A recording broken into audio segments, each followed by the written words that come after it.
The crystal chandelier cast dancing shadows across the polished marble floor of Le Bernardin, Manhattan's most exclusive restaurant. Marcus Blackwood adjusted his Italian silk tie as he strode through the entrance, his handmade leather shoes clicking against the floor with the confidence of a man who owned half the city's skyline. At 35, he commanded a business empire worth $12 billion, built from the tech company his father had left him and expanded through ruthless acquisitions and cold calculation. The maitre d' rushed forward immediately, recognizing the face that graced Forbes covers and business magazines worldwide. "Mr. Blackwood, your usual table is ready. Would you like? Just seat me." Marcus cut him off, his steel gray eyes already scanning the restaurant for his dinner companion. Senator Patricia Hayes was running late, typical for politicians who thought their time was more valuable than everyone else's. He had a merger to discuss, one that required political connections she could provide. The corner table offered privacy and a view of the entire dining room, exactly what Marcus preferred. He could observe everything while remaining somewhat hidden from the general public's curious stares. His security detail positioned themselves discreetly at nearby tables, a necessary precaution when you were worth more than some country's GDP. "Good evening, sir. My name is Elena, and I'll be taking care of you tonight." Marcus glanced up from his phone, ready to deliver his usual curt order, but found himself momentarily surprised. The waitress standing beside his table didn't fit the typical profile of Lou Bernardin's staff. While other servers glided around in practiced elegance, this woman moved with a different kind of grace. Natural, unpolished, but somehow more genuine. Elena Rodriguez was 28, though the worry lines around her dark eyes made her appear older. Her black hair was pulled back in a simple ponytail, and despite the restaurant's expensive uniform, Marcus's trained eye for detail noticed the small things. The slightly worn shoes that had been polished to hide their age, the way she held herself with dignity despite obvious exhaustion, and the calloused hands that spoke of work beyond serving tables.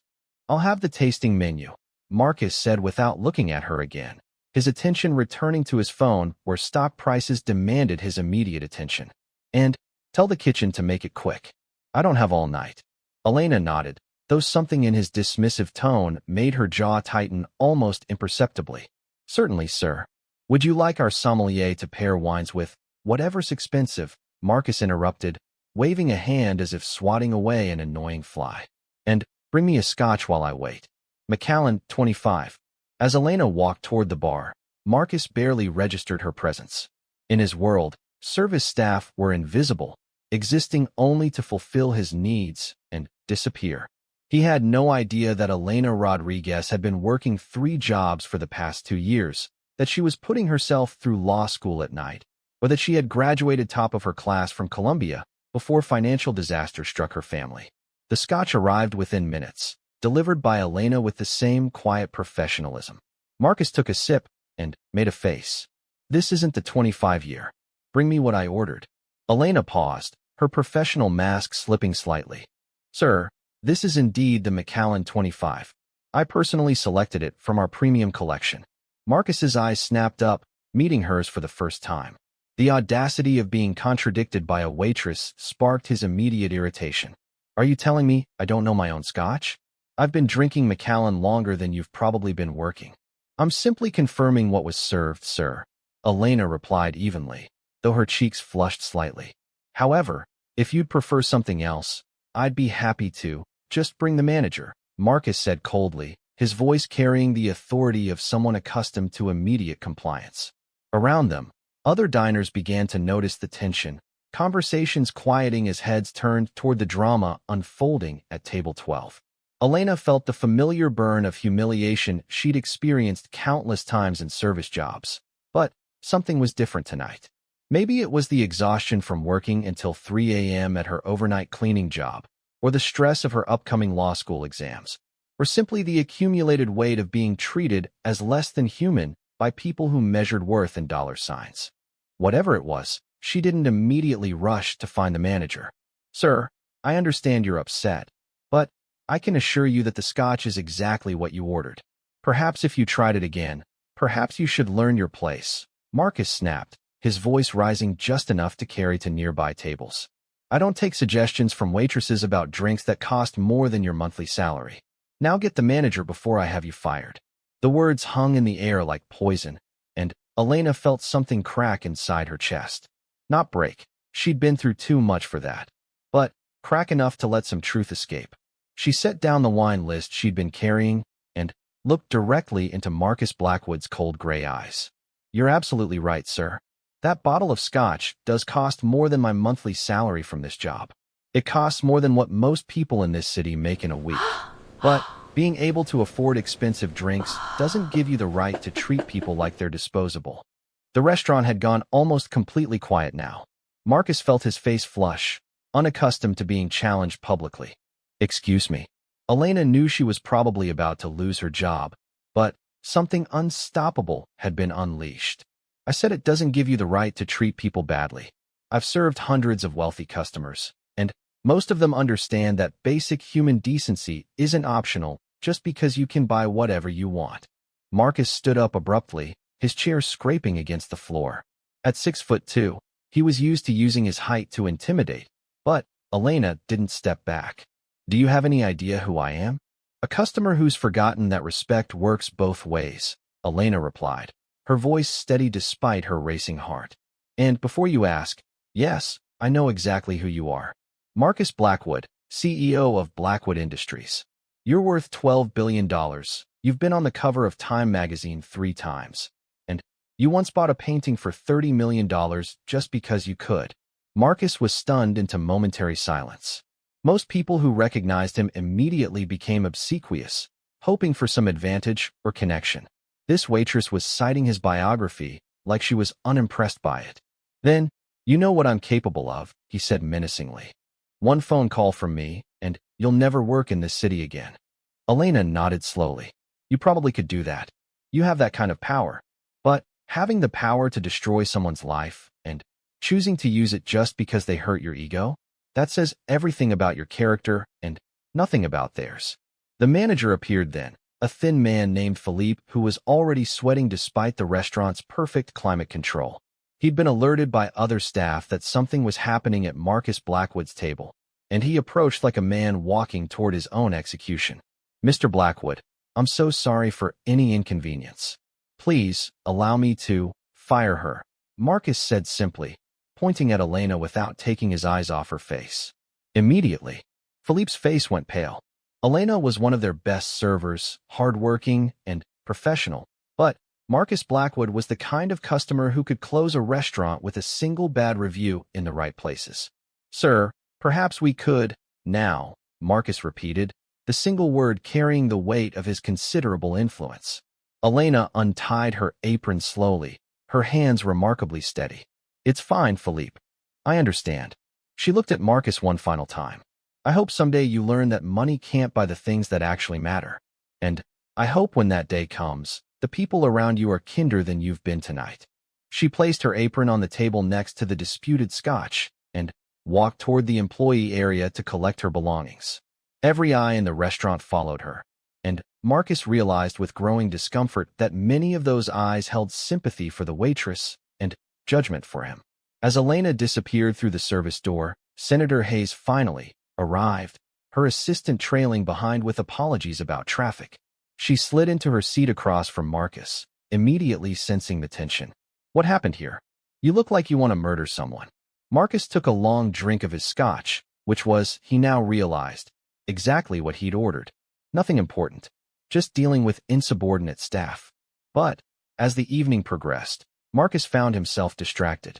The dinner conversation with Senator Hayes about regulatory advantages for his upcoming merger felt hollow, the expensive food tasteless. He kept thinking about Elena's words, about the way she'd looked at him not with fear or greed, but with something far worse, disappointment. When he finally left the restaurant 3 hours later, Marcus was annoyed to discover that the incident was still bothering him. He'd forgotten worse insults from business rivals and government officials. Why did the opinion of a fired waitress matter? His driver held open the door of his Bentley, and Marcus settled into the leather seats as they pulled away from Le Bernardin. Through the tinted windows, he watched the city lights blur past, each one representing thousands of lives he never thought about. For the first time in years, Marcus Blackwood found himself wondering about the person behind one of those lights, about what Elena Rodriguez was doing now that she was unemployed because of his wounded pride. The thought followed him all the way back to his penthouse, and it would Elena Rodriguez had been unemployed for exactly 72 hours when the first surprise arrived at her door. She was hunched over her laptop at her tiny kitchen table, simultaneously working on a constitutional law assignment and searching job listings on her phone, when the knock interrupted her precarious multitasking. The delivery man held a massive floral arrangement that seemed entirely too elegant for her building's cracked hallway. "Elena Rodriguez?" "That's me," she said, bewildered. The bouquet was stunning. White orchids and rare peonies that probably cost more than her rent. She opened the card with trembling fingers, expecting some kind of cruel joke. "My sincerest apologies for the unfortunate incident at Le Bernardin. Your professionalism throughout was exemplary. Charles Morrison, owner." Elena stared at the card, reading it 3 times before the words sank in. Charles Morrison owned not just Le Bernardin, but a dozen of the city's finest establishments. She'd heard the kitchen staff whisper about him occasionally. A reclusive billionaire who rarely appeared in his own restaurants, but was known for treating employees with unusual respect for someone in his position. Her phone buzzed with an unknown number. Against her better judgment, she answered. "Miss Rodriguez? This is Charles Morrison. I hope the flowers arrived safely." Elena nearly dropped the phone. "Mr. Morrison? Yes, thank you. They're beautiful, but I don't understand. I understand you experienced an unfortunate situation at my restaurant 3 nights ago. I've reviewed the security footage and spoken with my staff. I wanted to personally apologize for how you were treated." Elena sank into her second-hand chair, overwhelmed. In her experience, wealthy men didn't call to apologize to fired waitresses. "That's very kind of you, sir, but I'd like to offer you your position back, with a promotion to head server and a significant increase in compensation. Would you be available to meet tomorrow?" The offer was generous beyond anything Elena had expected, but something held her back. "Mr. Morrison, I appreciate this more than you know, but I can't come back to Le Bernardin knowing that any customer with enough money can have me fired whenever they feel like it. I need to work somewhere that employees are protected." There was a long pause. "I understand your concern, Miss Rodriguez. What if I told you that protection was already in place? As of this morning, I've implemented a new policy across all my restaurants. No customer, regardless of their status or spending power, can demand the termination of an employee. Any such requests must go through a formal review process with union representation." Elena felt her breath catch. "You changed company policy because of what happened to me." "I changed company policy because what happened to you revealed a systemic problem I should have addressed long ago. Good employees shouldn't fear for their jobs because they refuse to accept abuse. Would you consider returning under these new circumstances?" Elena found herself saying yes before she'd fully processed the decision. As she hung up the phone, she realized that one stand against arrogance had somehow created ripples far beyond her imagination. Meanwhile, across the city in his glass-walled corner office 50 floors above Manhattan, Marcus Blackwood was having the worst week of his professional life, though it had nothing to do with Elena Rodriguez. Or at least, that's what he told himself. The merger with Quantum Dynamics had hit an unexpected snag. Senator Hayes had been unable to deliver the regulatory approval she'd promised, citing unforeseen political complications. Marcus suspected his public display of arrogance at Le Bernardin had somehow reached the wrong ears, though he couldn't prove it. "Sir." His assistant knocked on the office door. "The Times reporter is here for your interview." Marcus looked up from the financial reports spread across his mahogany desk. He'd forgotten about the interview, a routine piece about his latest acquisition that would normally write itself. "Send him in." James Park entered with the easy confidence of a veteran journalist who'd interviewed presidents and business leaders. Marcus had dealt with reporters countless times, and they usually fell into predictable patterns, either aggressive adversaries or fawning admirers. This one seemed different, more observational. "Mr. Blackwood, thank you for your time. I wanted to discuss your recent acquisition of Green Tech Solutions, but I'm also curious about your management philosophy. How do you view leadership in the modern corporate environment?" The question was standard enough, and Marcus launched into his usual talking points about efficiency, accountability, and bottom-line results. But Park's follow-up caught him off guard. That's interesting. I was at Le Bernardin the other night, and witnessed an exchange between you and a server that seemed to embody a very different leadership style. How do you reconcile treating employees as disposable in your personal life while claiming to value human capital in business? Marcus felt his jaw tighten. Of course someone had recognized him. I don't discuss my private dining experiences with reporters. Of course not. But it's become somewhat of a talking point in certain circles.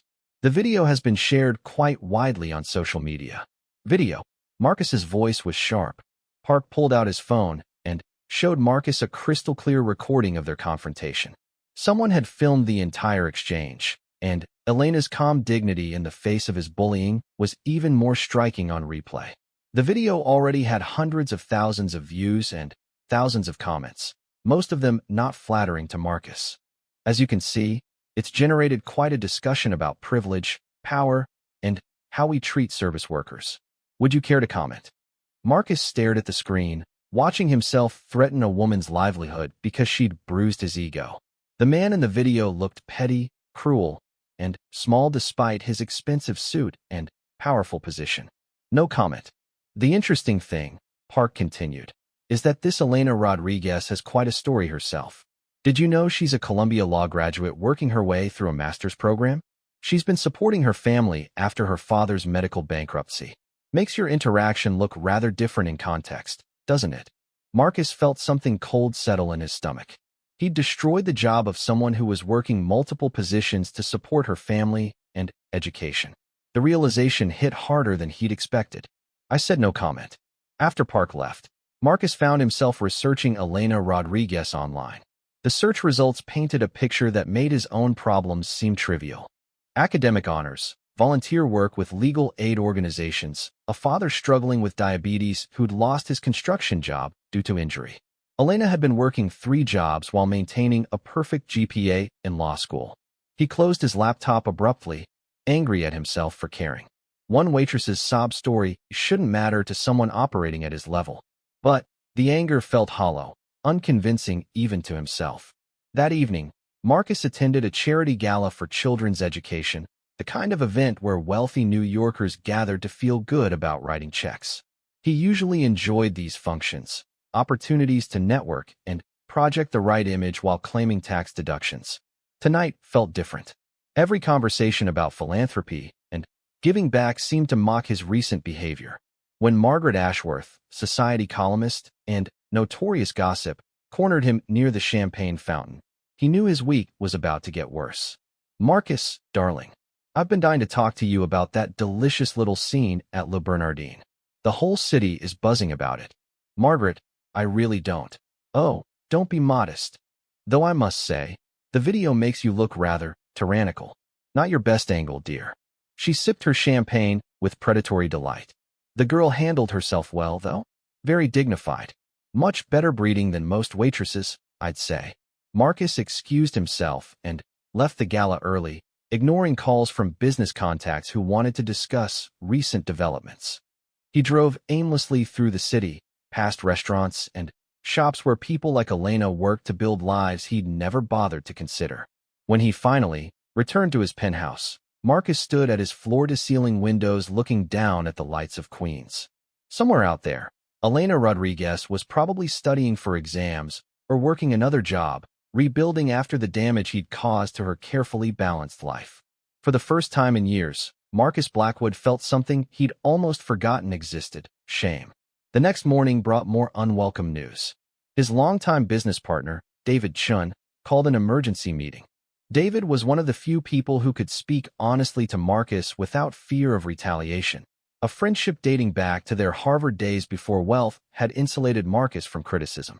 "We need to talk about the public relations situation," David said without preamble as he entered Marcus's office.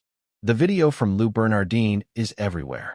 It's trending on Twitter, been picked up by major news outlets, and our corporate image consultants are in full panic mode." Marcus poured himself coffee from the expensive machine his assistant maintained. "It'll blow over. These things always do. Not this time." The narrative is too clean. Powerful billionaire bullying hardworking student. It's every class warfare story rolled into one viral moment.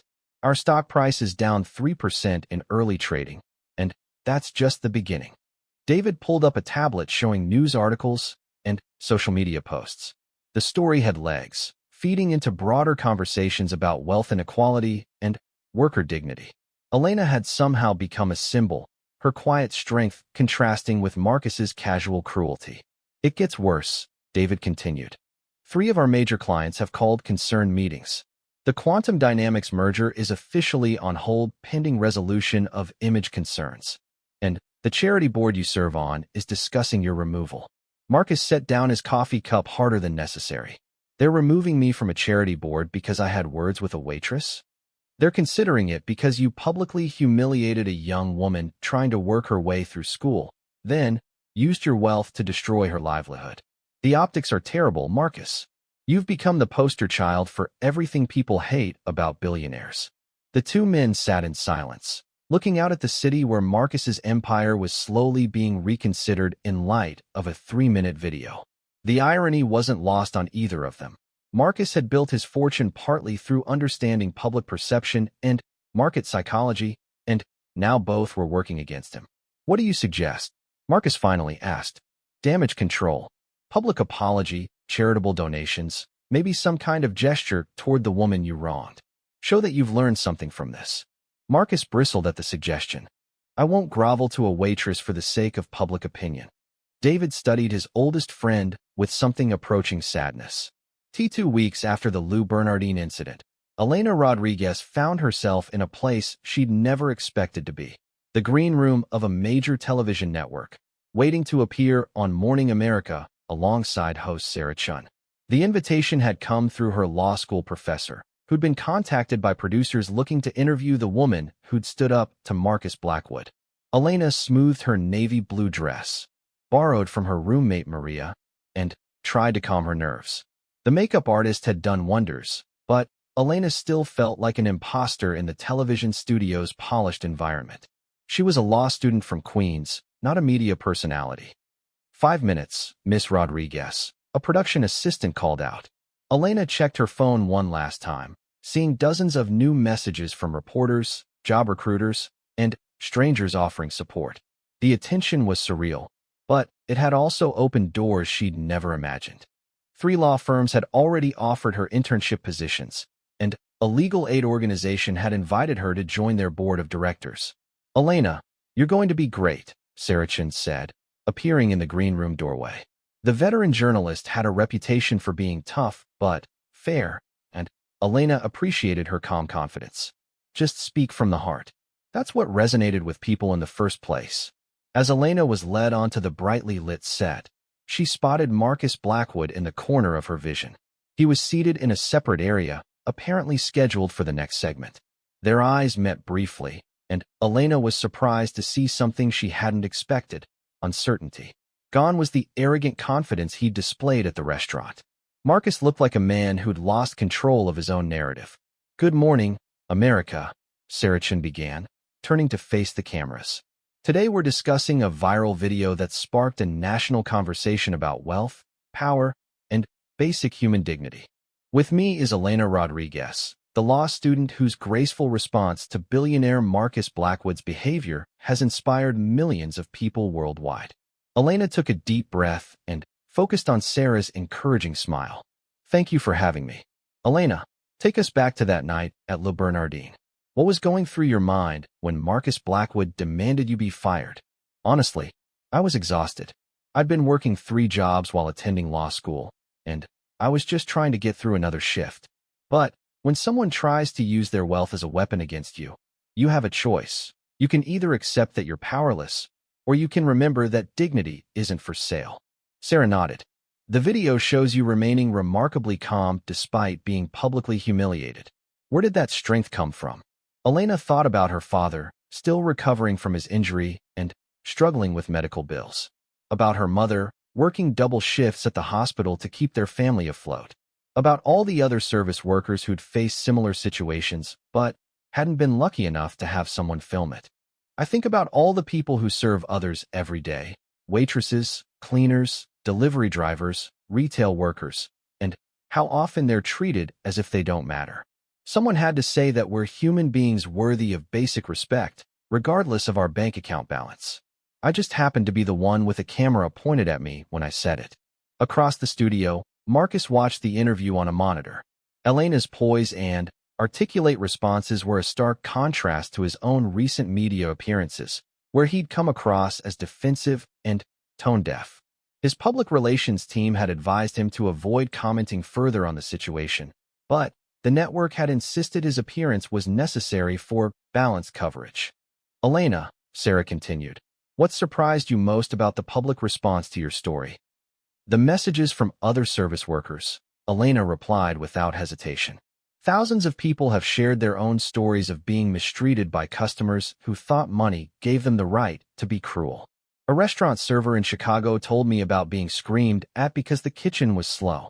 A hotel housekeeper shared how a guest threw towels at her because they weren't soft enough. These experiences happen every day, but most people just accept them as part of the job. Elena's voice gained strength as she continued. What I've learned is that this was never just about one rude customer in an expensive restaurant. It's about a culture that treats service work as somehow less valuable than other jobs, as if the people doing that work are less deserving of dignity. Sarah leaned forward. You're currently in law school. How has this experience influenced your career goals? I've always been interested in employment law, but this has shown me how much work needs to be done. Workers need stronger protections against workplace abuse and discrimination. I want to be part of creating those protections. As Elena spoke, Marcus felt an uncomfortable recognition. Her goals weren't about personal gain or revenge. They were about systemic change that would help people he'd never bothered to consider. The realization made his own motivations seem petty and small. Elena, I have to ask, Marcus Blackwood is scheduled to appear after this segment. Do you have anything you'd like to say to him? Elena paused, considering her words carefully. I hope he's learned something from this experience. Real power isn't about being able to destroy someone's livelihood because they bruised your ego. Real power is using your influence to make things better for people who don't have your advantages. If Mr. Blackwood genuinely wants to make amends, he should look at the systems that enabled his behavior in the first place. As Elena left the set to warm applause from the studio audience, Marcus prepared for his own segment. His media coach had drilled him on talking points about learning from mistakes and growing as a person, but Elena's words had shaken his confidence in the scripted responses. And now we're joined by Marcus Blackwood, CEO of Blackwood Industries. Sarah Chin announced as Marcus took his place on the set. Mr. Blackwood, you've had 2 weeks to reflect on what happened at Le Bernardin. What are your thoughts now? Marcus looked into the camera, knowing millions of people were watching, many of them already convinced he was everything wrong with wealthy Americans. Sarah, I want to start by acknowledging that my behavior that night was inexcusable. I acted poorly, and I hurt someone who was simply trying to do her job. But this goes beyond one bad night, doesn't it? Sarah pressed. The video revealed something about how you view service workers in general. Marcus felt his prepared answers crumbling under her direct gaze. I think I've lived in a bubble for so long that I forgot how my actions affect other people. When you have money, people usually tell you what you want to hear. Elena Rodriguez was the first person in years to hold up a mirror and show me who I'd become. Miss Rodriguez just said that real power is using influence to help people who don't have advantages. How do you respond to that? Marcus was quiet for a moment, thinking about Elena's composure during her interview, her focus on systemic change rather than personal grievance. She's right. I've spent my entire adult life accumulating power, but I've used it mainly to accumulate more power. Elena Rodriguez, with no money or connections, has already done more to improve working conditions than I have in 15 years as a CEO. Sarah raised an eyebrow. That's quite an admission. What are you planning to do about it?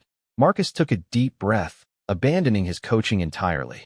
I'm announcing today that Blackwood Industries is implementing a comprehensive worker dignity initiative across all our properties and business partnerships.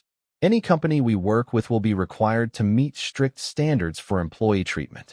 We're also establishing a $10 million fund to support legal aid organizations that protect worker rights. The words surprised even Marcus as he spoke them.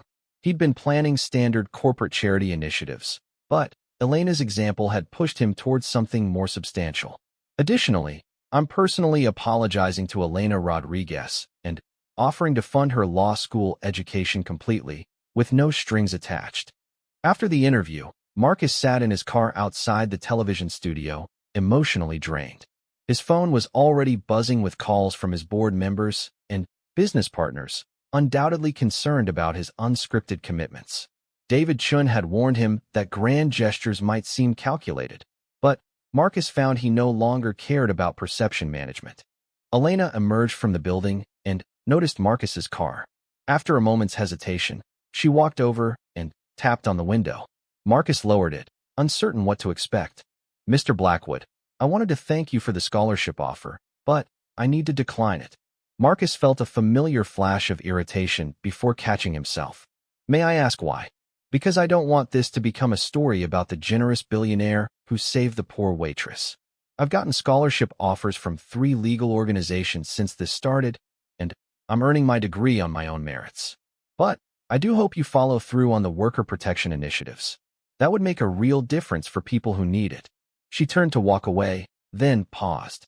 "Mr. Blackwood, what happened at Le Bernardin wasn't really about the scotch or my response to you. It was about what happens when someone with power meets someone without it. The important thing isn't that I stood up to you. It's that other people won't have to, because the system will protect them." As Elena disappeared into the crowd of Manhattan pedestrians, Marcus remained in his car, processing their conversation. Elena Rodriguez had just turned down a full scholarship to an elite law school because accepting it might undermine her message about systemic change. The decision revealed a level of principle that humbled him. For weeks, Marcus had been focused on repairing his reputation and returning to business as usual. But Elena's example was forcing him to confront uncomfortable questions about how he'd accumulated his wealth and whether his success had come at the expense of people he'd never bothered to consider. That evening, Marcus called an emergency meeting with his senior staff. 6 months after the Le Bernardin incident, Marcus Blackwood stood before the New York State Labor Relations Board, presenting testimony in support of the Workplace Dignity Protection Act. The proposed legislation would give service workers legal recourse against customer harassment and abuse, the kind of systematic change Elena Rodriguez had challenged him to pursue. Members of the board, Marcus began, reading from notes he'd written himself rather than relying on corporate lawyers. "I'm here today not as a successful businessman, but as someone who contributed to the problem this legislation seeks to address." In the gallery behind him, Elena sat among a group of labor advocates, law students, and union representatives. She'd been working with the bill's sponsors for months, providing research and testimony based on her experience and legal studies. Seeing Marcus voluntarily appear to support worker protection legislation was something she'd never expected. 6 months ago, I used my wealth and perceived status to cost a dedicated worker her job, simply because she refused to accept being treated poorly, Marcus continued. That incident opened my eyes to a system that allows customers to abuse service workers with impunity, knowing those workers can't defend themselves without risking their livelihoods. Senator Patricia Hayes, the same woman Marcus had been meeting with that night at Le Bernardin, was among the board members listening to his testimony. She'd been notably cool toward Marcus since the viral video. Their previous business relationship effectively ended.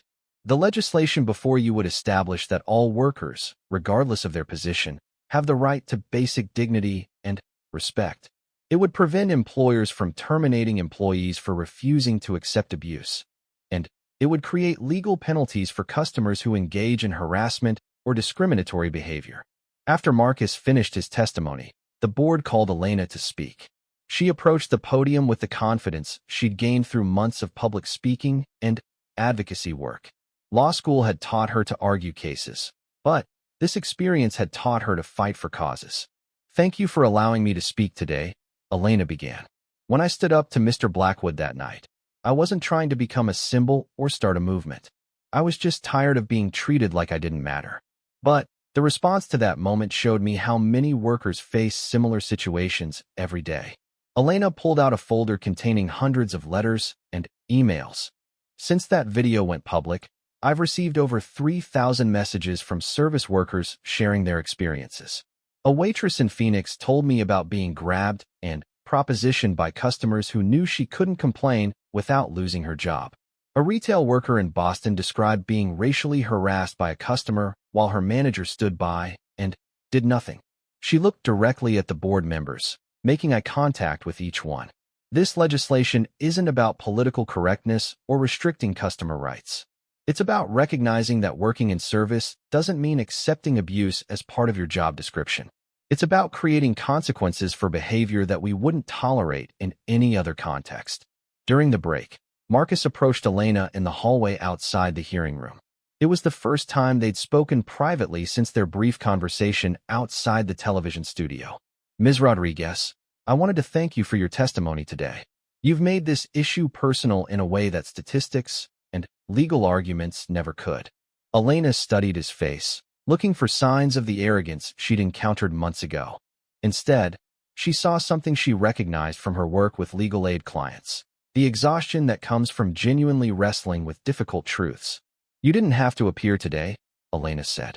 "Supporting this legislation won't help your business interests." Marcus smiled ruefully. "That's exactly why I needed to support it. For too long, I've only backed causes that benefited me somehow." "Elena, can I ask you something?" "Of course. That night at the restaurant, when you stood up to me, were you afraid?" Elena considered the question carefully. "Terrified. I knew you could destroy my job, maybe make it hard for me to find work anywhere decent. But I was more afraid of what would happen if I said nothing. Not just to me, but to everyone who comes after me." "I've been thinking about fear lately," Marcus said. "I spent years making sure people were afraid of disappointing me, afraid of challenging me. I thought that fear was respect, but it was really just cowardice, mine and theirs. You were the first person in decades to show me what actual courage looks like."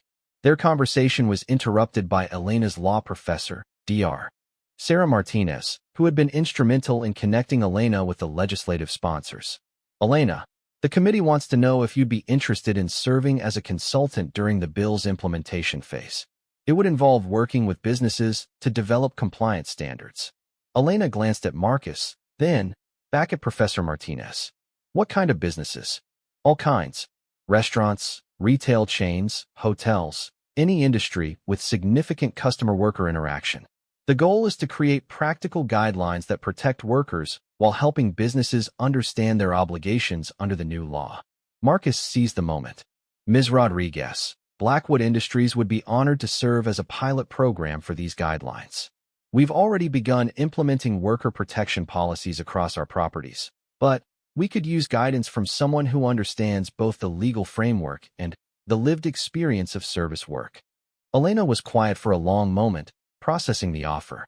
Working with Marcus Blackwood's company would provide valuable experience and potentially help thousands of workers, but it would also tie her story to his in ways that might complicate her advocacy work. "I'd want complete independence in developing the standards," Elena said finally. "No interference from corporate interests, and full authority to investigate complaints and recommend changes." Marcus nodded without hesitation. "Absolutely. You'd report directly to our board of directors, not to me. And, Elena, I'd want you to hold us to the highest possible standard. If we can't protect workers in our own properties, we have no business asking others to do it." The partnership that emerged over the following weeks surprised everyone involved, particularly Elena and Marcus themselves. Elena brought rigorous academic research and genuine understanding of worker experiences, while Marcus provided access to corporate decision-making processes and the resources to implement comprehensive changes. Their first major test came when Elena investigated a complaint at one of Blackwood Industries' hotel properties. A housekeeper named Carmen Vasquez had reported repeated harassment from a regular guest who made inappropriate comments and requests whenever they encountered her in the hallways. Elena interviewed Carmen personally, documenting the pattern of behavior that had made the woman dread certain shifts. Under the old system, Carmen would have been quietly reassigned or told to avoid the problematic guest, effectively punishing her for being harassed. "What would you want to happen in an ideal situation?" Elena asked Carmen during their meeting. "I just want to do my job without being afraid," Carmen replied. I've been working hotels for 15 years, and I'm good at what I do. But I shouldn't have to choose between earning money and being treated with respect. Elena presented her findings to Marcus and the hotel's management team in a conference room overlooking Central Park. The contrast with their first meeting at Le Bernardin was striking. Instead of demanding compliance, Elena was teaching collaborative problem-solving. The harassment Mr. Valdez subjected Carmen to would constitute a hostile work environment in any other context, Elena explained, referring to the problematic guest. The fact that he's a customer doesn't give him special rights to make our employee uncomfortable.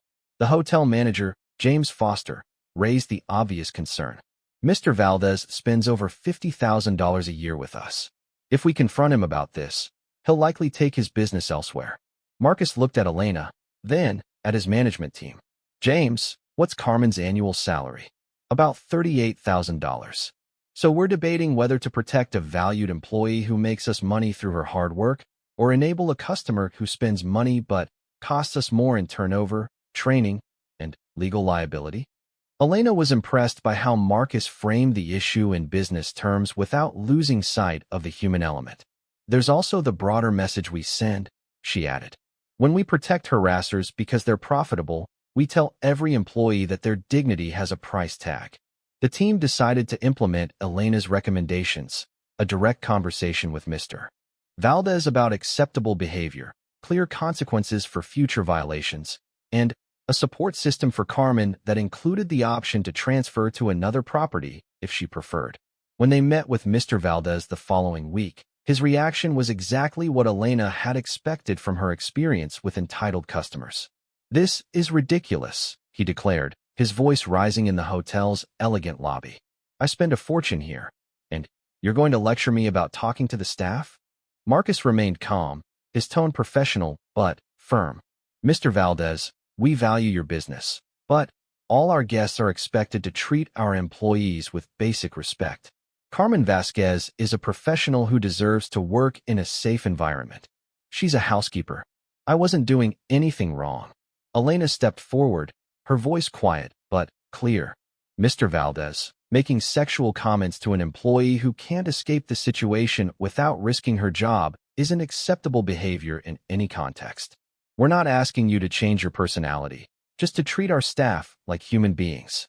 The conversation ended with Mr. Valdez storming out, threatening to never return and to tell his wealthy friends about the hotel's ridiculous policies. But something unexpected happened. Carmen Vasquez began recommending the hotel to her friends who worked in hospitality. Word spread among service workers that Blackwood Properties actually protected their employees, and the hotel saw a significant improvement in staff retention and performance. "You know what surprised me most about the Valdez situation?" Marcus asked Elena during one of their regular review meetings. "It wasn't that standing up to him was right. I knew that intellectually. It was that it was also good business. Happy employees work harder, stay longer, and provide better service. Customers who respect that create a better environment for everyone." Elena smiled, remembering her law professor's lessons about how justice and practical benefits often aligned when you looked at long-term outcomes. Change is easier when you can show people it's not just morally right, but also practically smart. Over 6 months, Elena and Marcus's collaboration expanded beyond Blackwood Industries. They developed training programs that other companies began adopting, consulted on similar legislation in 3 other states, and co-authored an article for Harvard Business Review about worker dignity as a business strategy. The success brought Elena recognition that opened doors throughout Tone year after their confrontation at Le Bernardin. Elena Rodriguez and Marcus Blackwood found themselves in the same restaurant, but this time by design rather than chance. Charles Morrison had invited them to celebrate the anniversary of what he called the night that changed everything, though both Elena and Marcus had initially resisted the symbolic gesture. The dining room looked exactly the same. Crystal chandeliers, polished marble, impeccable service, but the atmosphere felt different. Elena noticed immediately that the servers moved with more confidence, their interactions with demanding customers lacking the anxiety she remembered from her own time there. "Ms. Rodriguez, Mr. Blackwood, welcome back." Philippe the manager greeted them personally, his tone warm rather than nervously obsequious. "Mr. Morrison is waiting at your table." They followed him to the same corner table where their conflict had begun, now set for 3 people. Elena wore a navy suit from her new job at the Employment Justice Initiative, a legal nonprofit she'd joined after graduating summa cum laude from Columbia Law. Marcus had ditched his usual Italian tailoring for a simple dark suit, part of his ongoing effort to project less intimidating wealth. Charles Morrison rose to greet them, his weathered face creasing into a genuine smile. "Elena, Marcus, thank you both for coming. I wasn't sure you'd accept my invitation." "I almost didn't," Elena admitted as they sat down. The symbolism felt a bit heavy-handed. Marcus nodded in agreement. "I thought it might seem like we were celebrating conflict rather than resolution." Morrison poured wine from a bottle that probably cost more than Elena's first month's rent, but she'd long since stopped being intimidated by expensive gestures. "What we're celebrating is proof that people can change, that systems can improve, and that sometimes the most important conversations happen in the most unexpected places." Elena looked around the dining room, recognizing several staff members who'd witnessed her confrontation with Marcus. Their presence reminded her why she'd initially been reluctant to return. She didn't want to be seen as someone who'd forgotten where she came from. "How has the new worker protection policy affected the restaurant?" Elena asked Morrison. "Better than I expected," he replied honestly. "We've had 3 incidents where customers demanded staff be punished for refusing inappropriate requests. In each case, we supported our employees and implemented the consequences protocols you helped design. 2 customers modified their behavior and continued dining with us. 1 took his business elsewhere, which frankly improved our environment for everyone." Marcus was quiet, remembering his own behavior that night, and how different the outcome might have been under Morrison's new policies. "What about staff turnover?" "Down 37% across all properties." Employee satisfaction surveys show significant improvements in workplace morale and job security. "Most importantly, we've seen a measurable increase in staff willing to report problems rather than just enduring them." Their server approached, a young man Elena didn't recognize, but who carried himself with the kind of dignity she'd fought for that night. "Good evening. I'm David, and I'll be taking care of you tonight. Can I start you with anything to drink?" Elena smiled at him. "What would you recommend?" David's surprise was subtle but noticeable. Customers at Le Bernardin rarely asked servers for personal recommendations, treating them more like ordering systems than knowledgeable professionals. "If you enjoy champagne, we have a beautiful Billionaire salmon that pairs wonderfully with our appetizer selection." "That sounds perfect," Elena said, and Marcus nodded in agreement. After David left to retrieve their champagne, Morrison leaned forward conspiratorially. "David is finishing his master's degree in hospitality management while working here. 6 months ago, he wouldn't have felt comfortable making personal recommendations to customers because previous management discouraged servers from engaging beyond taking orders." The conversation was interrupted by a commotion at a nearby table. A well-dressed woman was berating a server about the temperature of her soup, her voice rising with each complaint. Elena tensed instinctively, old memories of similar situations flooding back. "This is completely unacceptable," the woman declared. "I demand to speak to the manager immediately." The server, a young woman who couldn't have been older than 22, remained professional, but Elena could see her hands shaking slightly. A year ago, Elena would have been that server, absorbing abuse while hoping to keep her job. Philippe approached the table calmly, his demeanor respectful but firm. "Madam, I'm sorry you're dissatisfied with your soup. We'll be happy to replace it immediately. However, I need to ask that you lower your voice and speak respectfully to our staff." "Excuse me?" the woman snapped. "I'm the customer here." "Yes, and you're welcome in our restaurant as long as you treat our employees with basic courtesy," Philippe replied evenly. "Raising your voice at our server isn't acceptable behavior." Elena watched the exchange with professional interest, noting how Philippe implemented the conflict resolution protocols she'd helped develop. He was protecting his employee while still addressing the customer's legitimate concern about the soup. The woman glanced around, noticing that other diners were watching disapprovingly. After a moment's hesitation, she lowered her voice and accepted the offer to replace her soup. The server, visibly relieved, thanked Philippe quietly before returning to work. That's the difference, Morrison said softly, having observed the entire interaction. Our staff knows they have support, so they're not afraid to maintain professional standards. Customers realize they can't use dining out as an excuse to abuse service workers.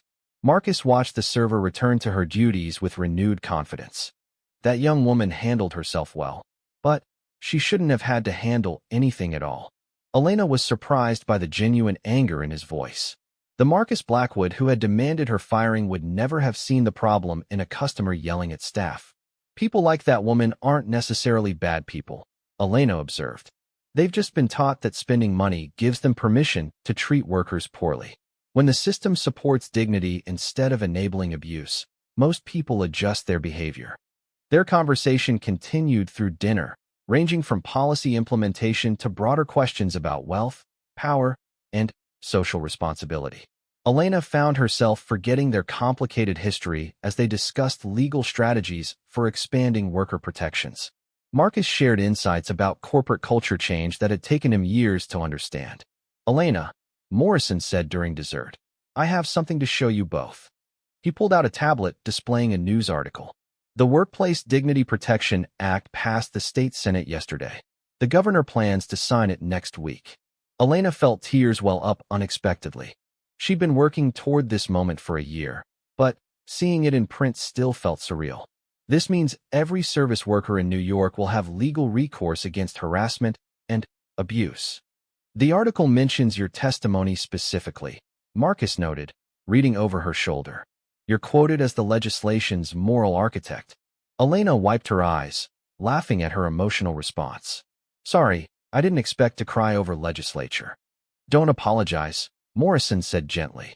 You turned a personal injustice into systemic change that will protect thousands of workers. That's worth celebrating. As they prepared to leave, Elena noticed David approaching their table with obvious nervousness. Ms. Rodriguez? I hope you don't mind me saying, but I wanted to thank you for what you did. The video of you standing up to that customer inspired a lot of us who work in restaurants. It made us realize we deserve better treatment. Elena stood and shook his hand. You always deserved better treatment, David. I just happened to be the one with a camera pointed at me when I decided to say so. Keep standing up for yourself and your colleagues. Outside the restaurant, Elena and Marcus found themselves alone for the first time all evening. The September air was crisp, and Manhattan's energy hummed around them as people headed home from work and dinner. Elena, Marcus said, I owe you an apology that goes beyond what I said on television. Marcus, we've moved past that. Please, let me finish. He took a deep breath. That night, I didn't just try to hurt you professionally. I tried to make you feel worthless, to remind you of your place in what I thought was a natural hierarchy. I used my wealth as a weapon because someone challenged my ego. That wasn't just rude behavior, it was cruelty. Elena studied his face in the streetlight, seeing genuine remorse rather than performative regret. Why are you telling me this now? Because working with you this year has shown me who you really are, and it's made me understand how much damage I almost caused. You're going to be a brilliant lawyer who helps people who have no other advocate. If I'd succeeded in breaking your spirit that night, if you'd accepted that your voice didn't matter, the world would have lost someone extraordinary. Marcus, I wasn't extraordinary that night. I was just tired and angry and fed up. The only extraordinary thing was that someone filmed it. No, Marcus said firmly. What was extraordinary was that you chose to maintain your dignity even when someone was trying to take it away. You taught me that real power isn't about making people afraid. It's about making positive change possible. Elena smiled, remembering her law school professor's advice about finding common ground even with former adversaries. You know what I learned from working with you? That people can change if they genuinely want to. And that sometimes the most important alliances form between people who started as enemies. They parted ways at the corner, Elena heading to the subway, and Marcus to his waiting car. As she descended into the station, Elena reflected on the strange journey that had brought her from serving tables to drafting legislation, from confronting one arrogant billionaire to collaborating with a reformed one. Her phone buzzed with a text from her father, who'd returned to construction work after his injury healed. Saw the news about the law passing. Your mother and I are proud of you, Mija. Elena smiled, remembering that her fight had never been about her own dignity alone. It had been about creating a world where her father wouldn't have to worry about her facing the kind of treatment that had once seemed inevitable for working people.